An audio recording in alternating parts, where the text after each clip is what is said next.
Bon, dis-moi, et alors, qu'est-ce que c'est que cette histoire? Tu pars en Bolivie? Oui, en fait, avec ma copine, on part du 80 octobre, donc pas Ouais, très longtemps malheureusement. Et donc sac à dos. Donc pour l'instant, on a juste aller-retour Montréal-La Paz. d'accord.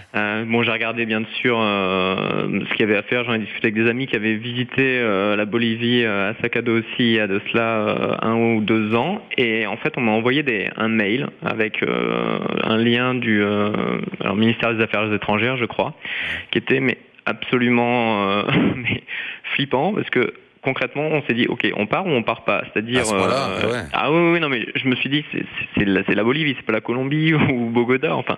Et ils expliquaient qu'il y avait à La Paz notamment, faut faire attention quand un flic vous arrête. Souvent pas des flics, il y a eu des enlèvements de touristes assez fréquents. Enfin, on nous a dépeint, enfin, on nous a peint, pardon, un visage de la Bolivie que je n'avais pas du tout. Et je suis toujours autant surpris en fait. Je pense que c'est exagéré, que c'est pas vrai, mais ça fait réfléchir. Allô, alors bouge pas. Christelle?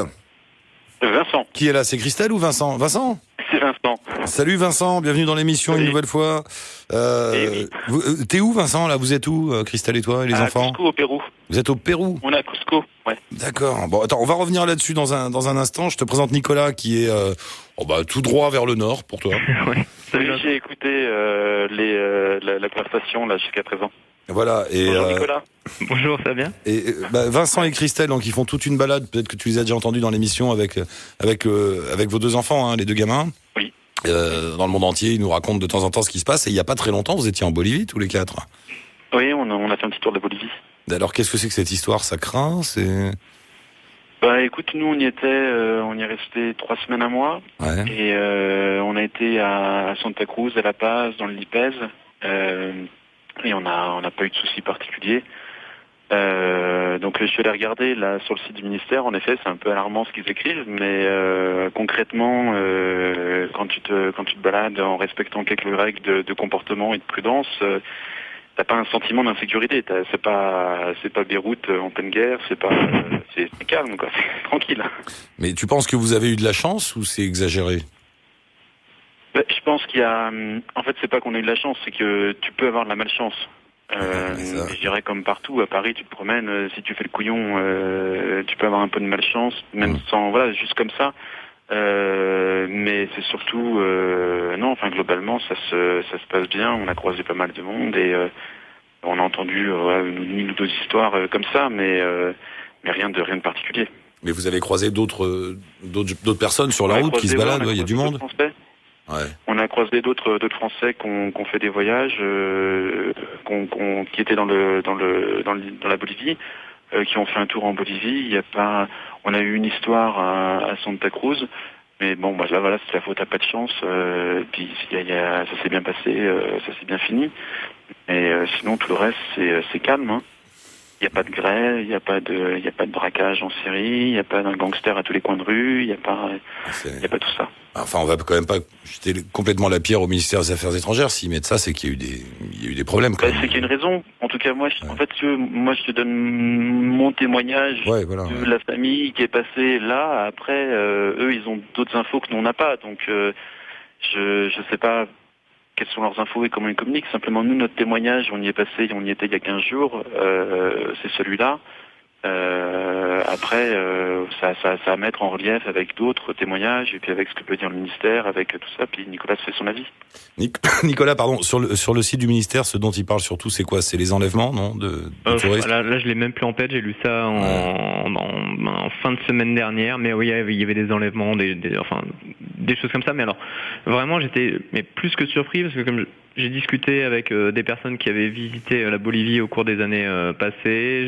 J'ai été voir pas mal de liens sur le net avec des blogs, etc. Mais absolument personne ne parle de problèmes en Bolivie. Ouais. Donc je suis tombé des nues, mais je me suis dit, est-ce que c'est quelque chose de récent? Et du coup, ça me rassure un petit peu que Vincent y soit allé avec Christelle récemment, là, puisque au moins l'info est quand même toute fraîche.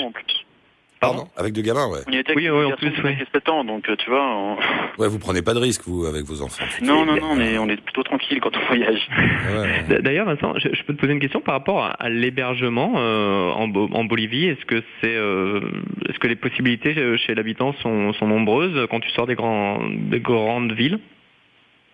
Alors, je peux pas te répondre directement. Par contre, je peux te répondre sur la relation qu'on a eue avec les Boliviens, qui est c'est un peuple qui est. Enfin, on a une relation un peu particulière dans le sens où c'est plutôt une culture montagne. Des tribus, enfin tu vois, ils ont pas, faut prendre le temps. C'est-à-dire que si tu veux aller chez les gens, si tu veux les rencontrer et tout, faut prendre le temps, faut aller au marché plusieurs fois acheter tes légumes à la même personne, rester longtemps à un endroit pour. Tu peux pas comme ça débarquer et puis est-ce que je peux venir dormir chez vous ce soir? Ça marche pas trop en Bolivie quoi. Ok. Non, parce que dans certains autres pays, ça peut se faire plus facilement. Donc, je voulais savoir si vous aviez fait ce genre de choses ou pas. Non, en revanche, j'imagine, il y a beaucoup de backpackers, d'hôtels pas chers, de choses comme ça, non? Bah, il y a plein d'hôtels. Ouais. À La Paz, on est descendu au Bakou, c'était super sympa. Et puis t'en as partout, à tous les prix, à toutes les classes, à tous les conforts. Mais le contact avec les gens, faut bien parler espagnol. Et puis prendre le temps de rentrer en contact avec eux, parce qu'il y a beaucoup de touristes qui passent, et puis ils n'ont pas forcément envie de nouer du lien comme ça spontanément avec tout le monde. Donc si tu pars une semaine ou 3 semaines, 3 semaines c'est bien, mais il faut rester au même endroit, quoi. Si tu veux créer du lien avec les gens, si tu passes un jour ou deux, il n'y a rien qui se passera de particulier. Ok. Mais en plus, t'as une adresse là-bas, non, Vincent? C'est toi, tu m'avais envoyé l'adresse d'un hôtel où vous êtes allé, non? Des Français contenus. À La Paz, ouais, le Bakou, BACOO. C'est super sympa avec jacuzzi, sauna et tout dans le centre de La Paz, et puis des prix vraiment tout à fait corrects. Ils étaient adorables, on a vraiment bien passé un bon moment chez eux. Non mais c'est pas mal. Si t'as pas d'adresse sur La Paz, vas-y quoi. C'est pas mal, Nicolas, d'aller là-bas parce que c'est des Français, comme ça tu pourras en premier contact. Tu débarques à La Paz, de toute façon, ouais. voilà, en premier contact comme ça tu pourras rencontrer des gens. C'est pas des Français au Bakou, hein. C'est pas des Français? Ah bon?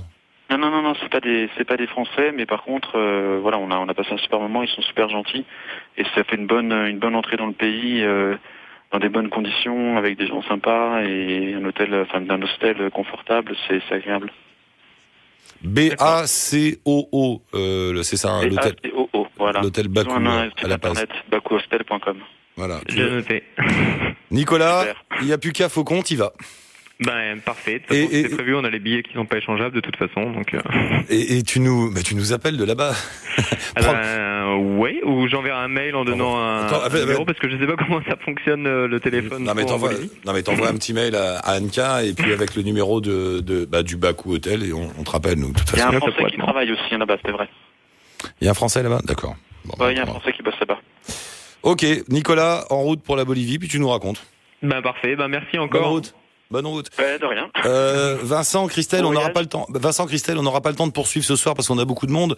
En revanche, je sais pas, on peut se repasser un petit coup de fil demain ou après-demain peut-être pour raconter la suite de vos aventures avec Christelle et les enfants.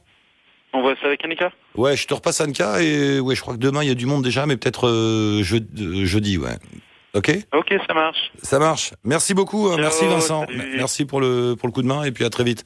À l'antenne. À bientôt. Ciao. Si vous voulez les suivre d'ailleurs, Vincent, Christelle, École autour du monde, il y a tous les liens. Anka est en train de mettre les liens là sur la page Facebook.